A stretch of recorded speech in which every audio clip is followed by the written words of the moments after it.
ବର୍ଷ ଚାଷୀ ସମସ୍ତ ଧାନ ଉଠାଇବା ପାଇଁ ସବୁ ପ୍ରୋଗ୍ରାମ କରାଯାଇଛି।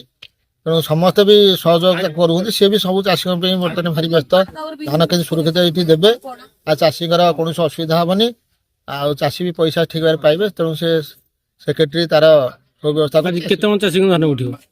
ଆଜି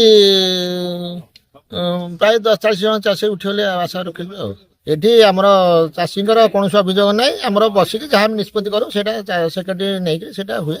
ତେଣୁ ଚାଷୀ କୌଣସି ଏଠି କମ୍ପ୍ଲେନ୍ ନାହିଁ ନା ଅଭିଯୋଗ କୌଣସି ନାହିଁ ନା ସେକ୍ରେଟାରୀ ବିରୋଧ ଉପରେ କୌଣସି ଅଭିଯୋଗ ନାହିଁ ନା ମଣ୍ଡି ଉପରେ କୌଣସି ସୋସାଇଟି ଉପରେ କୌଣସି ଅଭିଯୋଗ ନାହିଁ। ସରକାରଙ୍କ ତରଫରୁ ସବୁ ପ୍ରକାର ବ୍ୟବସ୍ଥା କରାଯାଇଛି।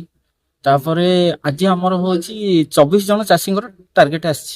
735 କ୍ୱିଣ୍ଟାଲ ଧାନ ଉଠାଇବା ଯୋଜନା ରହିଛି। ଆଉ ସବୁ ଚାଷୀଙ୍କୁ ଯୋଗାଯୋଗ କରାଯାଇଛି ଆଉ ସମସ୍ତ ମଧ୍ୟ ଧାନ ଆଣିକି ଆସିଛନ୍ତି। ଇଫେକ୍ଟିଭ ଧାନ ଯଦି ଆଣିବେ ସରକାରଙ୍କର ଗାଇଡଲାଇନ ଅନୁସାରେ ଇଫେକ୍ଟିଭ ଧାନ ଯାହାର ଅଛି ତାର କଟନୀ ଛଟନୀର ବ୍ୟବସ୍ଥା ନାହିଁ।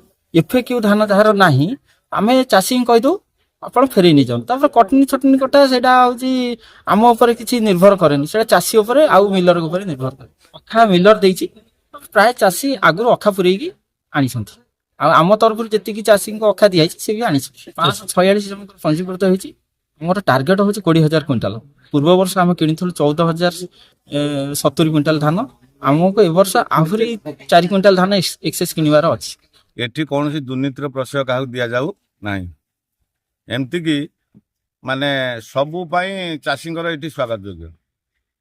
ଆଉ ଏଠି ଯଦି କୌଣସି ବ୍ୟକ୍ତି ଆସି ମାନେ ବ୍ୟବସାୟ କରିବା ପାଇଁ ଚେଷ୍ଟା କରିବି ତାକୁ ଚାଷୀ କେବେ ପ୍ରଶ୍ରୟ ଦେବେ ନାହିଁ।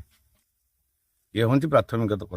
ଏଠି ଧାନ ବିକ୍ରିରେ କିଛି ଅସୁବିଧା ନାହିଁ। ସରକାର ମିଳିବା ଜିନିଷ ଏବେ ଡେରି ଅବଶ୍ୟ ମଣ୍ଡିଟି ଆରମ୍ଭ ହେଇଛି, ତଥାପି ଏଇଟା ସରକାର ସ୍ୱାଗତ ଯୋଗ୍ୟ ଆମେ କରୁଛୁ। ଚାଷୀଙ୍କ ଧାନ କେମିତି ସୁରୁଖୁରୁରେ ଯିବ, ଆଉ ବର୍ଷା ପାଇଁ କେରପାଲ ଫେରପାଲ ସବୁ ଠିକ୍ଠାକ୍ ଅଛି। ଆଉ ଏଠି 5 ବର୍ଷ ହେଲା ଆମେ ଧାନ ଦେଉଛୁ, ବହୁତ ସୁରୁଖୁରୁରେ ଧାନ ଚାଲିଛି, ଅସୁବିଧା କିଛି ନାହିଁ।